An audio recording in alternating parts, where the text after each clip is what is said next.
Оги Чимээгийн моцикл Туркийг зорих 30,000 км-ийн аялал маань 3 дахь өдрийнхөө өглөө Говьалтай аймгаас эхэлж байна. Тэгээд өчигдөр бид хоёр онцгой айлхын буудалд амарсан байгаа. Тэгээд өглөө сайхан өглөөнийхөө цайг уучаад тэгээд гарах гад бэлтгэлээ хийгээд байж байна.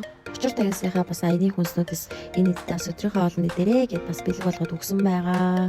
За тэгээд энэ өдөр бид хоёр шууд Баян уулын руу чиглээд явна. Тэгээд нийтдээ 700 орчим км-ийг туулах байгаа.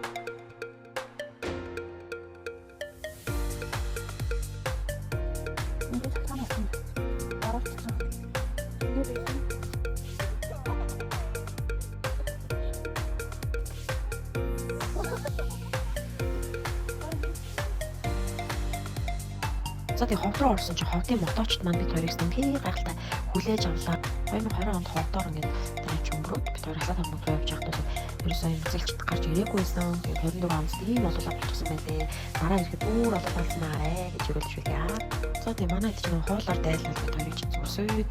Тэгээд ширээ дөрөв хоол гэсэн чи тэгээ хоол.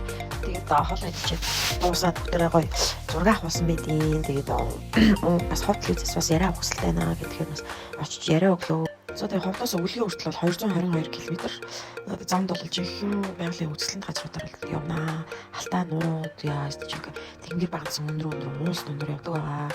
Тэгээ ийм гоё байгаль дундуур явж байгаа болохоор ядарснаа ч маштаад ерөөсөө ийш тийшээ юм үзэж харж явсаар хагаад нэг мэдсэн чи үлгэр рүү ороод ирсэн. За тэгээ үлгэд байдаг Чимээгийн дүүний гоё хоол бэлдэж бас бид хоёрыг дайллаа. За тэгээд өөч 50 дөө 3 дахь өдөр нэг иймэрхүү сонь сайхан адал явдалтай өнгөрлөө.